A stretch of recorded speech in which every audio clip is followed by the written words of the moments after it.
Mahigit 1 taon nang nawawala ang MH370, walang wreckage, walang katawan, walang malinaw na lokasyon. Hanggang isang araw sa isang maliit na isla sa Indian Ocean, may natagpuang kakaibang bagay sa dalampasigan. Akala ng mga nakakita, ordinaryong basura lang. Pero nang tingnan itong mabuti, isa pala itong bahagi ng isang eroplano.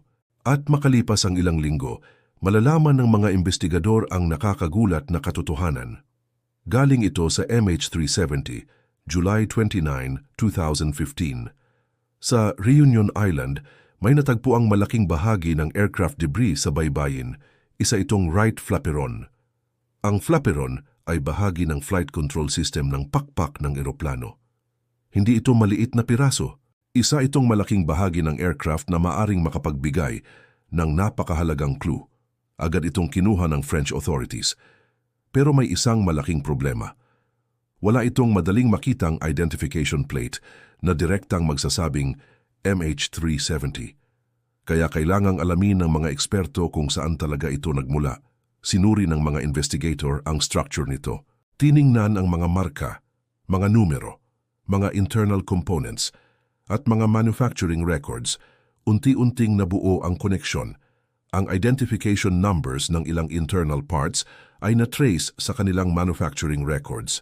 At noong September 2015, nakumpirma ng French investigation na ang flaperon ay nagmula sa 9M MRO, ang Boeing 777 ng flight MH370. Sa unang pagkakataon, may isang pisikal na bahagi ng nawawalang eroplano na tiyak na natukoy. Pero ang discovery na ito ay hindi nagtapos sa mystery. Sa halip, mas lalo nitong pinalalim. Kung ang bahagi ng MH370 ay natagpuan sa Reunion, ibig sabihin ba nito ay bumagsak ang aircraft malapit doon? Hindi agad. Dahil ang debris ay maaaring naanod ng ocean currents, hangin at talon sa loob ng maraming buwan. Kaya kailangang gumawa ang mga scientists ng isang bagong puzzle. Saan maaaring nagsimula ang paglalakbay ng debris? May isa pang kakaibang clue. Sa flaperon ay may mga organismong dagat na tinatawag na barnacles.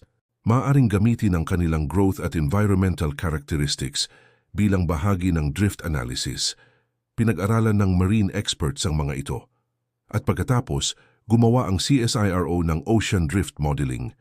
Sinubukan nilang balikan sa computer ang posibleng paglalakbay ng debris mula Reunion pabalik sa Indian Ocean. Ang resulta, consistent pa rin ang drift modeling sa posibilidad na nagmula ang debris sa Southern Indian Ocean Search Region at hindi lamang isang piraso ang natagpuan. Iba pang aircraft debris ang natagpuan sa iba't ibang bahagi ng Western Indian Ocean. May ilang bahagi na almost certainly mula sa MH370 habang ang ilan ay hindi direktang makumpirma.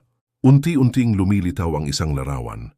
Ang MH370 ay malamang na nagtapos sa Indian Ocean. Pero nasaan ang pangunahing wreckage? May piraso na, may satellite data, pero wala pa rin ang mismong eroplano. At ngayon, isang mas nakakabahalang tanong. Kung may debris na umabot sa Africa, gaano kalayo ang maaring narating ng iba pang bahagi? Sa susunod na episode ng Tinig ng Kasaysayan, History Mysteries, ang mga pirasong naglakbay sa karagatan. Susundan natin ang mga debris na natagpuan sa Mozambique, South Africa, Mauritius at iba pang lugar. Aalamin natin kung paano ginamit ng mga scientist ang ocean currents para subukang balikan ang huling paglalakbay ng MH370. Dahil minsan, ang dagat ang nagbabalik ng mga lihim na matagal nang hinahanap ng mundo.